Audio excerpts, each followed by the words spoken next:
So it's available now on Amazon Prime. It's prompted our big question of the day: is traditional TV viewing dead because of Netflix, Now TV, Sky box sets, and now Amazon Prime? And I'm delighted to welcome to Talk Radio the main man, in my opinion, of the three, because he's the one who's turned up. It's James May himself on Talk Radio. Welcome aboard, James.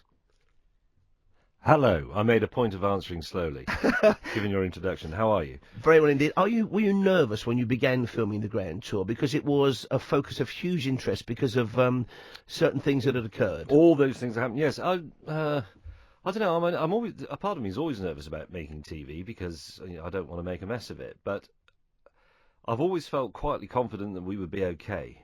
Because we already knew that people, there were a certain number of people who liked us, so it wasn't as if we were totally new to it, or the idea was totally new, a car show with three middle-aged blokes who muck things up a lot. It's the odds were good. But by the same token, Top Gear had its own grammar that it evolved because of you guys, around you guys, but it was a programme with its own power. So you're effectively using you three, but from almost a standing start, creating something new. What's new? What's different about the Grand Tour? How does it work? Well, the thing that's really new about it is that it's a touring show. We're now homeless, effectively. We're nomadic. We used to go to the same studio every week, and the audience would come to us. Now we go around the world and go to the audience, and we get actually a fairly localised audience. We get like a Californian audience, then we get... You've allowed Americans into the tent? Yeah, well, they sort of own it. So we couldn't really refuse. We've got some more Americans coming into the tent this weekend as well. The Americans make a good audience because it's quite easy for us to pick a fight with them and have a bit of fun. And do you do the filming, the kind of car stunts, in the country where the big tent is? Not necessarily, but some of them do work out that way. The films are, as in the old days, to be honest, the films are largely made in advance, and then we film the studios with the film inserts for the audience to watch in our tent. So it's sort of like a little car film club.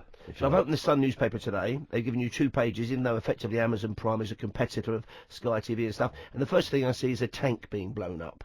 It's not the tank blowing up. The tank is blowing something else up. That'd be my dodgy eyes then.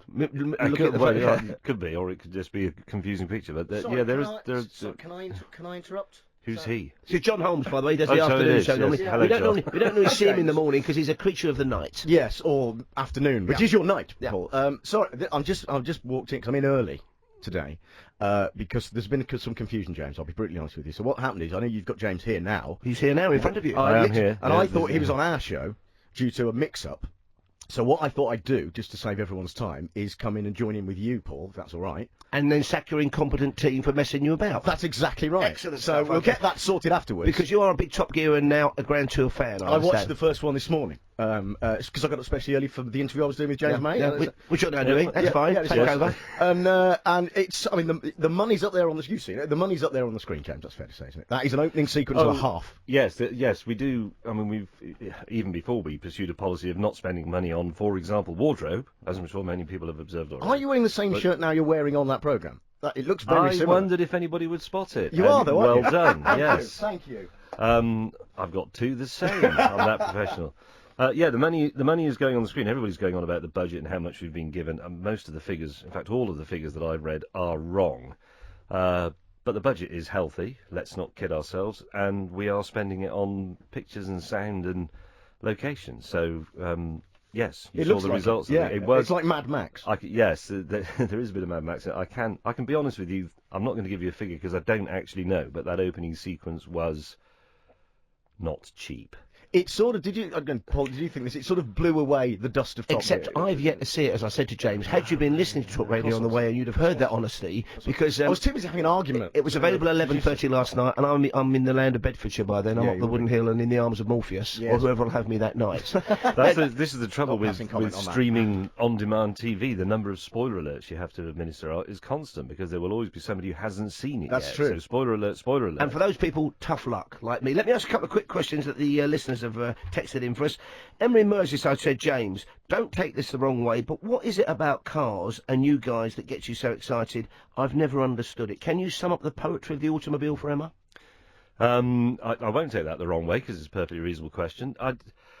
Well, machinery in general gives me the fizz, as I call it, and cars they're not only quite interesting things to interact with, they're also, I've said it before as they're a window on the human condition, which is a terribly pretentious thing to say. But everybody You has a suddenly view on become cars. Schopenhauer.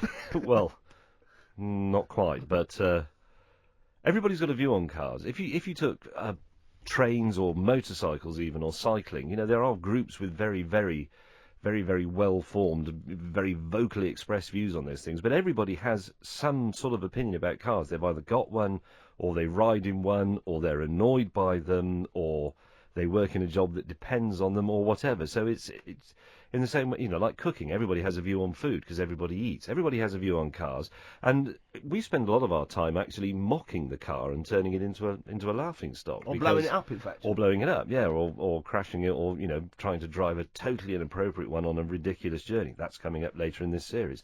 So they're excellent material for making our sort of TV. But at a personal level, I love cars, but I also love motorcycles and bicycles and aeroplanes and wine, screwdrivers and wine and lots of other things that don't Why mix did that- very well. On the when the other two that aren't as good as Paul has rightly said, My assistants, your I think, assistants yeah. tend to travel in a pair when being interviewed, and I wonder, and I asked them when Do they? Yes, did they not tell you that?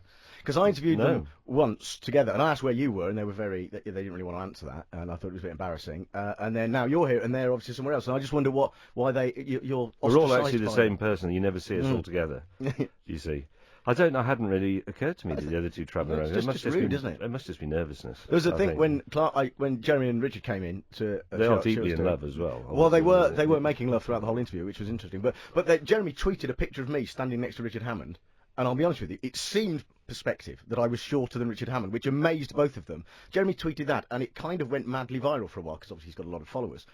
So seemingly now. And is he taller than you, Richard Hammond? I- the man I- they call the hamster. I'm going to in say which case, it what was- would that make look, you? James could answer this. Yeah. So you stood next to him. Yes, I've never. Stand I've got to next be to honest. me. I've never measured him. No, I but need roughly. to. Roughly. Look. Can I? Well, okay. Is he kind of armpit height? Okay, so Jake. Good Okay. radio, this. Yes. I think you're slightly shorter than Richard Hammond. What do you think? I think you might be.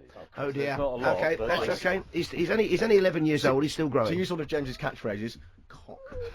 There's not a lot in it, and Richard Hammond doesn't strike me as being particularly small.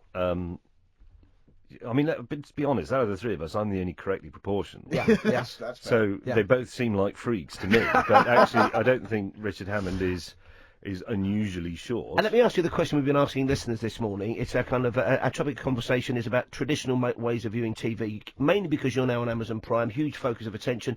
People watch Netflix. Are you somebody who watches TV when you're not making it? Do you watch it in the traditional way, following the schedules, or do you use your Netflix and your Amazon Primes and your Now TVs? I think to be honest, it's a long time since I watched anything on the television when it was, as we used to say, on the television. News programmes, yes. Occasionally things like I watched Have I Got News for You recently when it was on, but a lot and sort of big football matches you'd watch when they were on. That's the appointment to view thing, the community spirit of television.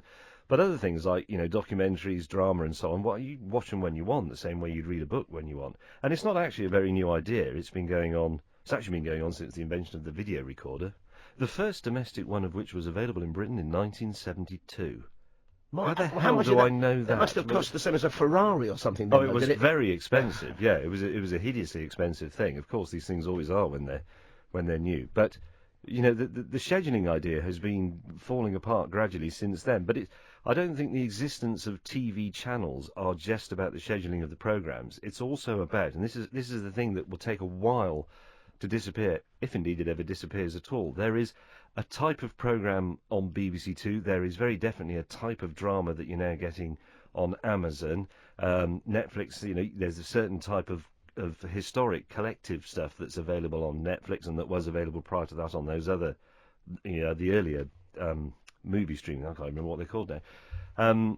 The iPlayer has been around for a long time, so even with what we tend to think of as an old-fashioned broadcaster like the BBC or ITV, they've both had internet catch-up services for a long time. So I think actually traditional television has been dead for about 30 years in the sense that I think you're talking about, but it won't disappear entirely, because if there's a US presidential election or the World Cup final. Those are things that are going to make society go quiet, because everybody goes in and everybody is watching And also, the I telly suppose at the there's that same whole thing of time. social exclusion. I remember when I was at school back in the early 70s, there was one boy in the school whose mum and dad wouldn't let him stay up to watch Monty Python. A, they thought it was a bit strange and subversive, and B, it was on too late. And he was basically cut out of a whole round of conversation the morning after Monty Python. I would imagine his life was completely ruined. Yeah. Oh, yeah. I wasn't allowed to watch. My parents really frowned, as a lot of people did back in those days, ITV, because it had too many ads on.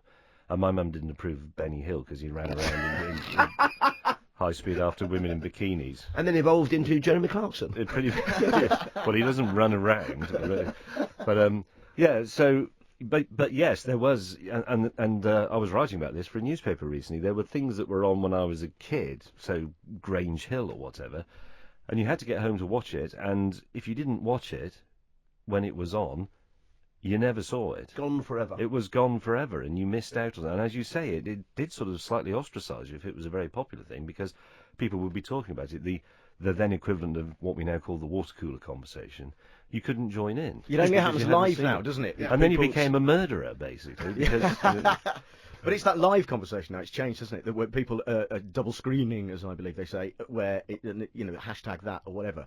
And with the streaming programs, you're right, James. I think that in people are just catching up and watching it in different times. So when do you ever get the figures in for eepisode 1? When does it stop? we never get the figures. Yeah. That's a win-win for you guys, isn't it? That's it. You've got nobody to answer to. What a result. I suppose it is. I'm not exactly sure of the business or commercial reasons for this. I think it might be a bit of a sort of gentleman's agreement amongst people like Amazon and Netflix and so on, that they won't get into a ratings war, because obviously they could. They know, because it's digital and it's on the internet, they know exactly how many people have watched it and when and for how long and how often they put, everything. It's all there. It must be in there somewhere. But they don't release it. They're not even going to tell us. We will never know how many people watch our show. That's a shame, because you could renegotiate the next contract on the basis of that. You need to think about it. I think we will know. Although they won't tell us in numbers, we will know how well it's done for them, I think. So it's great to meet you, James. Thank you very much. Did you want a final question, John? This was meant to be your interview, you thought, in your crazy world. I'm simply going to thank you for letting me gate crash your interview, and thank James this for is letting me have as well. Look at us, nauseating. look at us. Right? We'll have a man hug in a minute. Move over, Jeremy Clarkson, Richard Hammond and James May. We've got James May, I'm the ugly crumple-faced one. We've also got the short one, yeah. small but perfectly formed Jon Holmes, who's with you this afternoon, 1 o'clock till 4 o'clock. It's an amazing show. You've got to listen. Yes, the cheese has slipped off the cracker, but he's a top listener and a top fella. And that's before Yasmin Khan and the award-winning Drive Show. James May, continue good success, and thank you very much for joining us on the show today.